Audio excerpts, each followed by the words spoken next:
नमस्कार, मैं डॉक्टर रेखा RC online academy में आपका स्वागत करती हूँ। आज मैं आपको स्थायी भाव जो हैं उनके बारे में डिटेल में बताऊंगी। इससे पहले के वीडियो में मैं आपको रस के बारे में बता चुकी हूँ कि रस है क्या, और उसके जो अंग हैं उनके बारे में भी मैं डिटेल में बता चुकी हूँ। लेकिन आज के वीडियो में थोड़ा सा पहले का मैं बता देती हूँ। रस, जिसका शाब्दिक अर्थ है आनंद। काव्य को पढ़ के देखते ही या सुनते ही हमें जो आनंद आता है या आनंद की अनुभूति होती है उसे हम रस कहते हैं, वही हमारा रस है। तो जैसा कि हम जानते हैं कि भरत मुनि ने इसका एक सूत्र लिखा था, जिसके अनुसार जो विभाव, अनुभव और संचारी भाव के द्वारा ही रस की निष्पत्ति होती है। तो उनके अनुसार ये तीन थे और इन्हीं के द्वारा ही रस की निष्पत्ति होती है। तो जो विभाव है हमारा, वो क्या था? वह ये था कि किस कारण से रस की रस उत्पन्न होता है या मन में विचार किस कारण से आते हैं। जैसे अगर हम मान लीजिए शेर जंगल में जा रहे हैं, तो शेर को देख के और एकांत वातावरण देख के उसकी दहाड़ सुन के घिघी बन जाना। विभाव दो हमने बताए थे, एक आलंबन था और उद्दीपन था, और आलंबन में भी एक आश्रय था और एक विषय आलंबन था। तो संचारी भाव वह थे कि जो हमारे मन में विचार संचार होता रहता, विचारों का हमारे मन में संचार होता रहता और भाव आते जाते रहते हैं। तो वे हमारे 33 थे, मैंने पहले इससे के वीडियो में बताया। तो आज के वीडियो में स्थायी भाव जो हमारा है चौथा, उसके बारे में डिटेल में चर्चा करेंगे और बताएंगे कि रस हमारे कितने हैं। रस हमारे 11 हैं, तो उनके बारे में भी चर्चा करेंगे। देर ना करते हुए शुरू करते हैं। रस, जिसको इंग्लिश में हम सेंटिमेंट्स भी बोलते हैं। तो रस का हमने यहाँ पे नाम लिखा है और स्थायी भाव लिखा है, आलंबन लिखा है, उद्दीपन लिखा है, अनुभाव लिखा है और संचारी भाव लिखा है। ये मैंने थोड़ा चार्ट इसलिए पहले से प्रिपेयर कर लिया जिससे मैं डिटेल में आपको टाइम भी ना लगे और डिटेल में आपको समझा सकूं। तो यहाँ पे सबसे पहला जो रस है वह है श्रृंगार रस, जिसको बहुत ही महत्वपूर्ण माना गया है, जिसे हम रसराज भी बोलते हैं। इससे रिलेटेड एक क्वेश्चन भी आता है कि रसों का राजा कौन है या रसराज किसे कहा गया है, तो आप बोल सकते हैं कि श्रृंगार रस को रसराज बोला गया। इसका स्थायी भाव क्या है? इसका स्थायी भाव है रति, मतलब नायिका और नायक का प्रेम या स्त्री पुरुष का प्रेम, कुछ भी आप बोल सकते हैं। तो ये किस कारण उत्पन्न होता है? आलंबन में कारण आएगा, जैसे नायक नायिका का जो प्रेम है उस कारण ये रस उत्पन्न होता है। उसके बाद है उद्दीपन, मतलब उद्दीपन विभाव। उद्दीपन विभाव में जो ये रस हमारा है ये कैसे बढ़ जाता है, ये रति वाला जो हमारा स्थायी भाव है ये कैसे बढ़ेगा? सुंदर प्राकृतिक दृश्य, स्त्री पुरुष की चेष्टाएं, सुंदर उपवन, इन सब देखकर नायक नायिका का प्रेम जो है वो बढ़ जाता है। उसके बाद आता है अनुभाव। अनुभाव क्या है? जो मन में चेष्टाएं, स्थायी भाव के कारण जो मन में चेष्टाएं आती हैं, जैसे मुख खिल जाता है। उसके बाद तो एक चीज बताना भूल गई, श्रृंगार रस के दो हैं। एक श्रृंगार में आता है मिलाप, दूसरा है वियोग। तो मिलाप में क्या है? आप खुश होंगे जब नायक नायिका का बिछड़ना होगा, तो आप दुखी होंगे। तो इसमें जब दुख आएगा तो विलाप आएगा, और जब खुशी आएगी तो मुंह खिल जाएगा, एक टक एक दूसरे को देखते रहेंगे। तो ये हमारे शारीरिक चेष्टाएं अनुभाव के अंतर्गत आती हैं। उसके बाद है संचारी भाव। संचारी भाव हमने पहले ही बता दिए थे 33 होते हैं, वे सभी इसी के अंतर्गत आएंगे। क्योंकि इसके अंदर सारे क्यों आएंगे? क्योंकि दुख होगा तो हमें शोक होगा, करुणा होगी, ये सब हमें अंदर से अच्छा नहीं लगा, और खुशी होगी तो हम हर्ष हो गए, चपलता आएगी, बहुत इसका मतलब यानी संचारी भाव जितने भी हैं वे सारे इसके अंतर्गत आ जाएंगे। तो अब हमारा क्या है, दूसरा है रस का नाम हास्य। स्थायी भाव है हास्य। हास्य, अब आलंबन विभाव क्या है, कारण, किस कारण हमको हास्य मतलब हंसी किस कारण आएगी, व्यक्ति को देख के, अगर व्यक्ति ने सही रंग से कुछ पहना नहीं है, किसी वस्तु, मान लो बड़े के लिए हम छोटी वस्तु ले आए तो उसको देख के भी हमें हंसी आ जाएगी। तो ये सब हमें जो चीज़ें होंगी ये कारण हो जाते हैं। उसके बाद क्या है, वाणी में, अब ये बढ़ क्यों जाता है, अगर वाणी में विकार हो, जैसे हम कुछ बोलना चाहे कुछ निकल जाए, या कुछ ऐसी भाषा का प्रयोग किया जाए जिसके कारण हमें हंसी आ जाए, तो और विचित्र कथन, कुछ कथन ऐसे होते हैं जो हंसी मजाक करते करते बहुत विचित्र रूप ले लेते हैं, या तो विचित्र कथन। तो अब जब ये सब होता है तो उसका जो मतलब उसका असर कैसे पड़ता है, तो शरीर में उसकी चेष्टाएं कैसे आती, मन में उसकी चेष्टाएं कैसे आती हैं, तो वो क्या होगा, हम हंसने लगेंगे, बहुत ज़्यादा हंसी होता है, हंसते हंसते हम क्या होंगे, लोटपोट हो जाएंगे। तो इसका जो संचारी भाव क्या है, इसका संचारी भाव है हर्ष और चपलता। उसके बाद है हमारा तीसरा करुण। करुण रस का क्या है, स्थायी भाव शोक, मतलब जब करुणा मन में होगी तो शोक होगा, मतलब, और ये शोक हमारे मन में कब आएगा, जो हम अपने की किसी के मृत्यु देखें, या अपने किसी खास के दुख दर्द देखें, या दीन दुखी व्यक्ति को देखें, तब हमारे मन में क्या शोक आएगा या करुणा रस होगा। तो ये यहाँ पे मैंने बता दिया किस कारण होगा, वो तो मैंने, या हमारी कोई प्रिय वस्तु, कोई जो हम जिस वस्तु को चाहते हैं अगर वो मेरी नष्ट हो जाती है तो भी हमें शोक होता है। उसके बाद है हमारा ये जो उद्दीपन है, ये किस कारण से, ये शोक हमें किस कारण से होगा, ये जैसे आलंबन के कारण गुणों का स्मरण, दीन दशा। आलंबन के कारण गुणों का स्मरण, मतलब जो हमारे प्रियजन है उनके हम गुण याद करके दुखी हो जाएंगे कि वे ऐसे थे, ये ऐसे थे।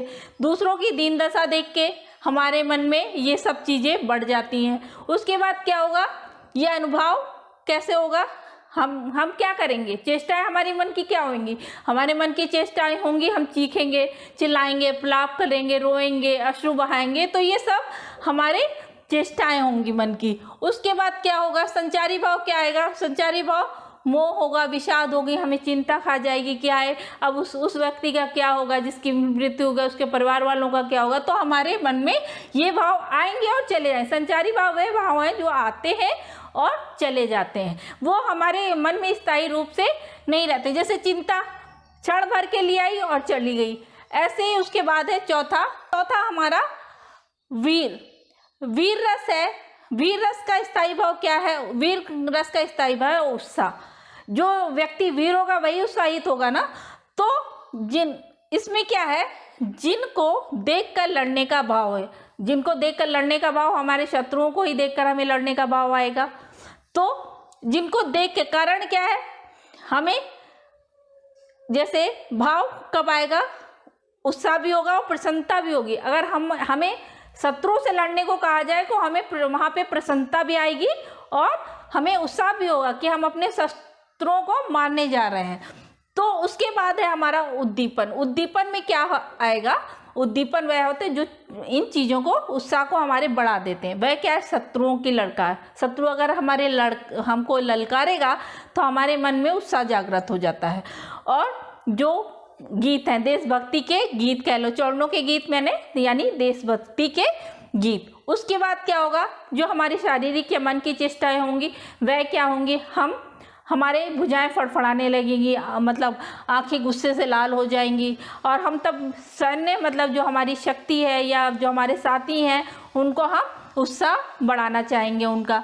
और इसका संचारी भाव क्या है, संचारी भाव उसका उग्रता, गर्व, हर्ष, ये इसके संचारी भाव हैं। उसके बाद है हमारा पांचवा रौद्र। रौद्र रूप कब धारण होता है, जब क्रोध आता है। रौद्र हम तभी रूप धारण करते हैं जब हमको, तो रौद्र का स्थायी भाव क्या हुआ, क्रोध। अब क्रोध आने का कारण क्या होता है, क्रोध आने का कारण ये होता है कि जब हमारा बना बनाया काम बिगड़ जाए, या किसी ने हमारी कोई वस्तु बिगाड़ दी, या किसी ने हमें अपशब्द बोल दिए, तब भी हमको ये गुस्सा आता है। तो यहाँ पे उद्दीपन विभाव क्या है, ये क्यों बढ़ता है, जैसे मैंने पहले ही बता दिया, कोई हमको अनुचित कथन कहे, मतलब बुरा भला कहे, और शत्रुओं की चेष्टा है। अगर शत्रु आपको खड़ा है गुस्से में तो आपको भी गुस्सा आएगा, दिखाने के लिए, भले ही ना आए या आए, लेकिन हम ये दिखाएंगे हम भी उत्साहित हैं आपसे लड़ने के लिए।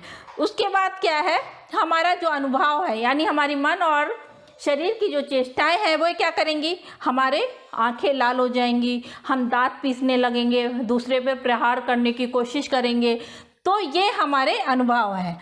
उसके बाद क्या है, इसमें संचारी भाव क्या है, उग्रता, चपलता, गर्व। ये जो हमारे संचारी भाव हैं ये किसी में कभी भी आ जाते हैं, ऐसे नहीं कि आ जाते। आप मान लो अगर संचारी भाव, अगर एक संचारी भाव हमारे मन में आ रहा है तो दूसरा नहीं आ सकता। जैसे अगर हमारे मन में दुख है तो हमारे मन में खुशी नहीं आता, एक समय में एक ही संचारी भाव उत्पन्न होता है। तो अभी मैंने इतने 5 लिए हैं, अभी जो बाकी की है मैं इसी वीडियो में कंप्लीट करती हूँ। इससे पहले मैंने 5 बता दिए थे, अब छठा हमारा रस है भयानक। भयानक का स्थायी भाव है भय।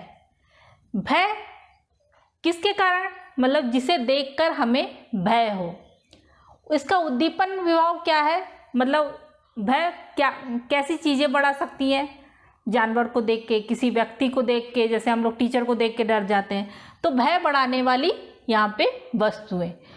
और इसकी मन की या हृदय की या शारीरिक चेष्टाएं क्या हैं, कंपन होगा, स्तंभ, मतलब हम एकदम से खड़े रह जाएंगे, हमको मूर्छा आ जाएगी, या तो हम उस चीज़ या जानवर को देख के भाग जाएंगे। और इसका संचारी भाव क्या है, त्रास और आवेग। उसके बाद है विभस। विभस यानी जुगुप्सा भी इसका स्थायी भाव बोलते हैं, इसको घृणा भी बोलते हैं, जिसे देखकर मन में घृणा हो। इसका आलंबन ये है कि किसी वस्तु को भी देखकर घृणा हो सकती है, किसी व्यक्ति को देखकर घृणा होती है, सड़ी हुई चीज़ को देखकर घृणा होती है, मरे हुए जानवर को देखकर घृणा हो सकती है, किसी वस्तु पे मक्खियाँ भिनभिना रही है तो घृणा हो सकती है। जो घृणा को बढ़ाते हैं वो चीज़ें इसमें आएंगी, इवन दुर्गंध भी इसमें आएगी। तो अनुभव क्या है, जब ये सब चीज़ें होंगी तो हमारी शारीरिक या मन की चेष्टाएं क्या होंगी, हम अपने नाक मुँह सिकोड़ लेंगे, मुंह बिगाड़ लेंगे, मतलब तरह तरह की मतलब क्रियाएं करने लगेंगे, वहाँ से जाने की कोशिश करते हैं हम लोग। तो ये हमारा अनुभव हो गया। उसके बाद संचारी भाव क्या है, व्याधि और आवेग, इसका संचारी भाव है। उसके बाद है अद्भुत। 8वां है रस अद्भुत। अद्भुत का मतलब है, इसका स्थायी भाव है विस्मय। विस्मय मतलब आश्चर्य हो जाना, आश्चर्यचकित हो जाना। तो आश्चर्य हमें कब होगा, जब कोई अलौकिक चीज़ हमको दिखती है, या कोई बहुत सुंदर, जो हम नहीं सोच सकते वो चीज़ें हमें दिखाई दे जाएं एकदम से, अलौकिक वस्तु, व्यक्ति, कुछ भी अलौकिक जो कि हमें आश्चर्य कर जाए। उसके बाद ये चीज़ें कब बढ़ती हैं, मतलब तो ये जब अद्भुत किसी में गुण हो या किसी के कर्म हो, मतलब आलंबन के अद्भुत गुण, मतलब जो आलंबन है उसके अद्भुत गुण हो या कर्म हो, तो अलौकिक कुछ भी होना चाहिए जो चीज़ों को बढ़ाए। के बाद है हमारा अनुभव। अनुभव क्या है, जब हमको कोई चीज़ दिखेगी जो आश्चर्य कर जाए तो हमारा क्या होगा, हम उसको एकटक देखते रहेंगे, नज़रें हटाएंगे नहीं उस चीज़ से, तो हमारा ये हमारी शारीरिक क्रियाएं होंगी, अचंभित हो जाएंगे। तो वहाँ पे क्या होगा, उसका जो संचारी भाव आएगा वो क्या आएगा, जड़ता, मोह, ये सब चीज़ें। मतलब अगर कोई अच्छी चीज़ दिखेगी तो हमारे मन में मोह, काश हमारे पास भी होती, और जड़ता क्या, हम एकदम जड़ हो जाएंगे, मतलब खड़े हो जाएंगे एकदम से उसको देखने के लिए। उसके बाद है शांत। शांत मतलब क्या होता है, इसका स्थायी भाव है निर्वेद। निर्वेद क्या, निर्वेद मतलब हम किसी के प्रति जब हमें नीरसता आ जाती है, जैसे संसार के प्रति उदासीन होना, वैराग्य, वैरागी हो जाना, तो ये आलंबन जो हमारे हैं वो ये हैं। कारण क्या है? संसार के प्रति हमारे मन में मतलब उदासीनता आएगी, हम वैरागी होना चाहेंगे, भगवान में भक्ति ज़्यादा लगाएंगे, मतलब हम उदासीन हो जाएंगे। तो हम क्या करना चाहेंगे? हम किसी पवित्र स्थान पे जाना चाहेंगे, तीर्थ स्थान पे जाना चाहेंगे, सत्संग करना चाहेंगे, मतलब भगवान में हम अपने मन मतलब अपने परिवार से दूर हटना चाहेंगे और भगवान की तरफ हमारा मन लगने लगेगा। हम अकेले रहना चाहेंगे, हम किसी से बात नहीं करना चाहेंगे, तो वो हमारा ये सब चीज़ें हमारी बढ़ा देती हैं। उसके बाद क्या होगा? हमें अंदर ये जो शारीरिक चेष्टाएं क्या होंगे? रोमांच आएगा। जब भगवान के पास जाएंगे तो रोमांचित हो गए, प्रभाश्रु गिरना, मतलब हमारा मन उदास है, लेकिन हम प्रभु में के पास जब जाएंगे, ईश्वर के पास जब जाएंगे तो हमारे मन में दुख के कारण या उदासीनता के कारण आंसू निकलने लगते हैं। उसके बाद है मति, हर्ष और गति, ये इसके संचारी भाव हैं। उसके बाद क्या है? हमारा 10वां है वात्सल। वात्सल क्या है?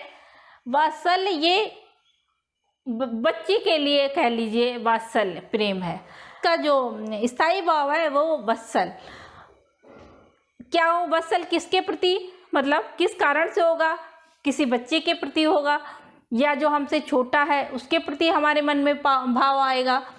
तो वो भाव कैसे? मतलब बाल कीड़ाएं, किसी बच्चे को मतलब खेलता देख के, लड़ता देख के, ये सब हमारे मन को हर्ष कर जाता है, उत्साहित कर देता है। तो हम क्या करेंगे? हमारे जो चेष्टाएं हैं वह क्या होंगी?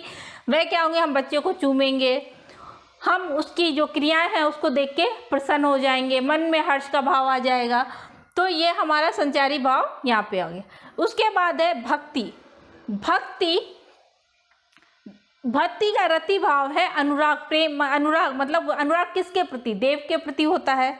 तो देव विषयक रति अनुराग, यहाँ पे मतलब अनुराग जो रति एक्चुअल में ये पहले भक्ति, उस हमारा जो श्रृंगार रस था उसी के अंतर्गत हम लोग इसको मानते थे। लेकिन क्या है, अब ये अलग से इसका एक रस बना दिया गया भक्ति। यानी भक्ति कौन सी?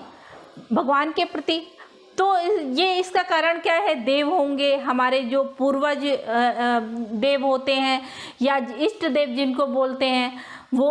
अब उसके बाद क्या होगा? जो हमारे ये रस है इसको क्या बढ़ाएगा? प्रभु की महानता, प्रभु की दया, ये सब हमारे जो रस को बढ़ा देते हैं। तो हम क्या हो जाएंगे? गदगद हो जाएंगे, प्रसन्न हो जाएंगे। तो हमारे मन में क्या होगा? हमारे अंदर संचार किसका होगा? हर्ष का होगा। तो ये सारे हमारे 11 जो रस है और उसी के 11 स्थायी भाव हैं। तो मैंने आज आपको रस के बारे में पूर्णता बता दिया है कि वह क्या है और कैसे हैं, और उसका जो अनुभाव, विभाव, संचारी भाव है कैसे काम करता है या हम कैसे जानते हैं। एक हम उदाहरण लेते हैं काव्य का, जिसके अनुसार मैं आपको बताऊंगी कैसे इस उदाहरण में संचारी भाव, विभाव और अनुभाव ये हमें मिल जाता है। तो अब मैं एक उदाहरण ले रही हूँ काव्य का। बरतस लालच लाल की मुरली धरी लुकाए, धरी लुकाए,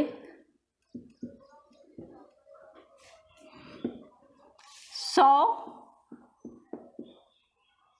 करे भौ हनी, सौ करे भौ हनी, हंसे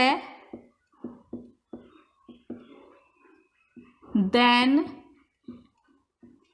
कहीं नट जाए, कहीं नट जाए। इन पंक्तियों में देखिए, बरतस लालच लाल की मुरली धरी लुकाए, सो करे भो हनी हंसे देन कहीं नट जाए। इन पंक्तियों में अब मैं आपको जो हमारे अंग हैं रस के, उनके बारे में स्पष्टीकरण दूंगी। तो स्पष्टीकरण क्या है?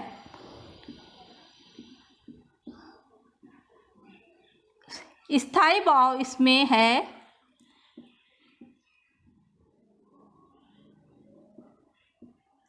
स्थायी भाव क्या है? स्थायी भाव रति है, क्योंकि स्त्री पुरुष नायक नायिका यानी राधा कृष्ण का वर्णन है, रति। उसके बाद आता है विवाह।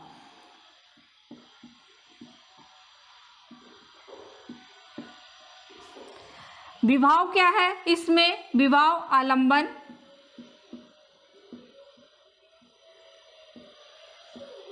आलंबन है कृष्ण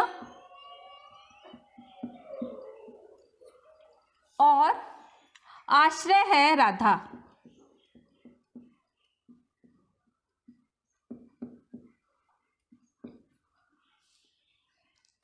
आश्रय राधा हो गई, क्योंकि राधा है जो कृष्ण के बारे में सोच रही हैं या बात कर रही हैं जो भी, तो और ये विचार राधा के मन में उठ रहे हैं, तो आश्रय राधा हो गई, जिससे कि पहले के पार्ट में मैंने आपको पूरा डिटेल दिया है। उसके बाद आएगा उद्दीपन। उद्दीपन,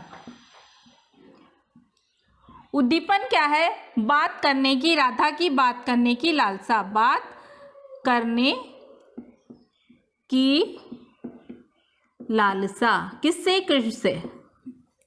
उसके बाद हमारा आएगा अनुभाव। अनुभाव क्या है? बांसुरी छुपाना, मुरलीधरी लुकाए, बांसुरी छुपाना, भौहों से हंसना। यहाँ देखिए, भौं है हंसे, भौहों से हंसना। और उसके बाद है हमारा संचारी भाव। इसमें क्या है? संचारी भाव। संचारी भाव मतलब जो मन में हमारे विचार आते हैं और चले जाते हैं, एक क्षण में एक ही रहता है। तो संचारी भाव क्या है? यहाँ पे हर्ष है, चपलता है, मतलब राधा की चंचलता है, उसको हर्ष हो रहा है, उत्सुकता है। तो मैंने यहाँ पे आपको बता दिया कि हम चीज़ों को कैसे पहचान सकते हैं। अगर हमें कोई काव्य की पंक्तियाँ दी जाएं तो उसमें आलंबन क्या है, उद्दीपन क्या है, स्थायी भाव क्या है, और मतलब विभाव क्या है, अनुभाव क्या है, वो सब हम आसानी से पंक्तियों में पहचान सकते हैं। तो इससे संबंधित कुछ प्रश्न भी आते हैं जिनको मैं कभी चर्चा करूँगी कि कैसे प्रश्न आते हैं। ज़्यादातर प्रश्न आते हैं कि नवरस का राजा किसे कहा गया है, तो श्रृंगार रस को नवरस का राजा कहा गया है।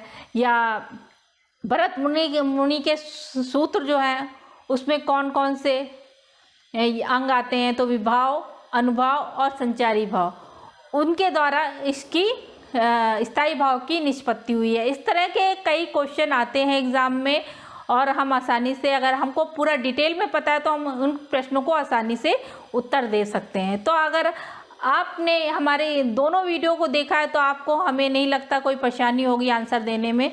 और अगर आपको मेरे और भी वीडियो कुछ जानना है या और वीडियो को देखना है तो आप हमको कमेंट करते रहिए। हमारे चैनल को सब्सक्राइब करें, वीडियो को लाइक करें। नमस्कार।